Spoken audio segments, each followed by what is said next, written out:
Hey, are you planning to contact some businesses where you're going to say, hey, I've noticed your website's not doing so good, I could work with you?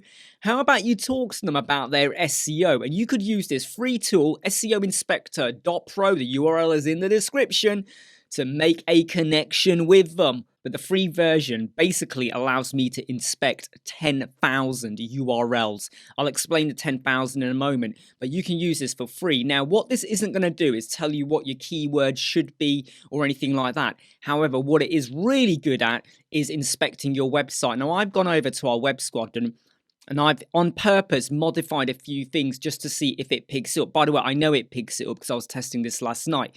But the basis of this is that it kind of goes through the page you put in and it will tell you if you are using your headers or your keywords or anything like that. And if there's anything you need to do to improve your site. So let's just jump in and have a look. I'm going to go in and log in. By the way, when you are registering, it is super quick. You just put in your name and your email address. It doesn't ask for your phone number. It doesn't ask for any credit card details. You're not making any payments or commitments because you're allowed to do 10,000 reports. And just to show you how this works, I've put our URL in twice last night, well, 11 hours ago, and that's 2 of my 10Ks. Just bear that in mind. If your website has got 20 pages, you might put in your URL 20 times. That's 20 gone.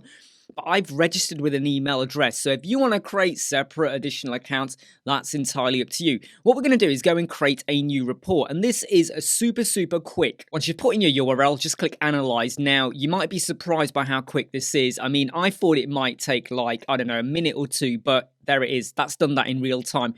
My score is 74 out of 100. That's because I've intentionally gone and made some mistakes, but there is some that it will highlight where I'm going to go, well, there's not much you can do about that. So I'm going to click it. And what this is telling me is that my SEO score is 74 out of 100. Now, I do use Rank Math and I use other solutions as well. And I look at SEMrush and stuff like that. But what this is doing is basically just saying, based on this tool, because maybe you're doing it to get another view of your own website or a client's website or a potential business. So let me just bring you down to why I think you should use this before we look at the report and what it's showing. And it is really simple and easy to understand. What if you are cold emailing or contacting a business out there and you want to improve their website? You want to work with them. You could stick their URL in, get a report and go, look, I've noticed that you've got this problem and that problem. We can work with you to improve that. If you don't believe me, here's a screenshot of your page. You could take a screenshot of this top view here and go, look, you've got this many high issues, this many medium, stuff like that. We can work with you to improve on these. So rather than saying, hey, we want to work on your website and we're going to do it for X, Y, Z, make it more humanized, personal to them, because you're probably going to make a much better connection that way. Anyway, we're told that I've got 4 high issues. Now, over it says that my tag, which is over this one here, is 65 characters. So if I was to go and change some of the wording in here, get rid of some of the spacing as well, I could probably get that down to 60 characters. So that's tip number 1. It's highlighted that for me. My meta description is in green. Now my headings, it's telling me I've got more. You should only have 1 H1 tag on the page, but it tells me I've got 2. I've got 2 header 2s and I've got 1 header 5. So what are my 2 H1s? There they are. Now I know about that because I've intentionally gone and changed that to be a H1. I don't mind about the H2. You can have more than 1 H2, but what you don't want to have is like loads of H2s and hardly any H3s, 4s and 5s. And over down here, I converted this one to be from a H3 to a H5 on the homepage. I will go away and amend these, but look, it's highlighting it for me. Really simple and easy. It's telling me about some of the content keywords. That's fine. It's also telling me that 3 of my images are missing the alt attribute. And if we go over here, we can basically see the logo. So my logos and an SVG. Now the SVG is a bit of a tricky one. But you can go in and put an alt attribute if you want, as long as you can access your media library. So over here, my images that I went and basically erased the alt attribute, it's highlighting it for me. Can you see how this is actually really simple and easy to understand? SEO friendly URL. Well, that's because my keywords are not in the URL. If you go and watch our rank math video, which is a big video, we do talk about how you can actually put your URL as the home page, so that when you go to the home page, it's actually picking up your keyword, but it is still called the home page.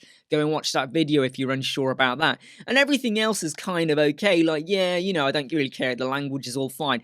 Now, here's the one that's a little bit funny. You are going to get picked up by this. Image format.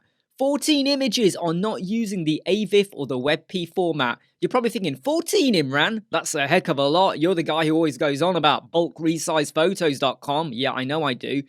These are all my SVGs. So there are SVGs on my page, maybe for the social sharing icons or other areas, and it's basically picking all of them up. I can tell you now, I don't care. I was going to swear then. I don't care. Okay, I don't care. I will let that one go. There's one up here about a JavaScript that's not being deferred. I bet that, yeah, that's the auto-optimize. That always occurs. I use that for optimization on an Elementor website. I don't care. And after that, everything is kind of okay. Look, everything is fine. Look, yeah, everything is fine. It's all okay. And when we scroll up, you can actually see here that it's saying it's 0.88 seconds to open. I'm okay with that. I'll go with that. Prefer it to be 0.0001 seconds, but I'll accept. 85 kilobytes in size. That's the power of WebP images and thinking about your layout. 34 resources, and it is secure. So you could easily do something like this. I mean, it does say here, if I go down to secure, it does mention that I have got plain text emails in there, and I know about that, and people could pick that up and start spamming it, and there are ways to get around that, but I'm not overly concerned about that. But you could easily review another business's website and use this to influence, potentially, if they're going to work with you. Hey, I'm Imran Web Squadron. I hope you like, subscribe, share, and follow. I'll see you soon. Never break, always fight, never quit, do it right, play the game, win it life, have no shame, there's no time, feel the pain, live the grind, I could change, in my mind, pick a lane, commit and climb, the only way to win it life, I never miss, that's fact, taking big swings, bitch, hand me the bat, put me in the ring, you'll go out in a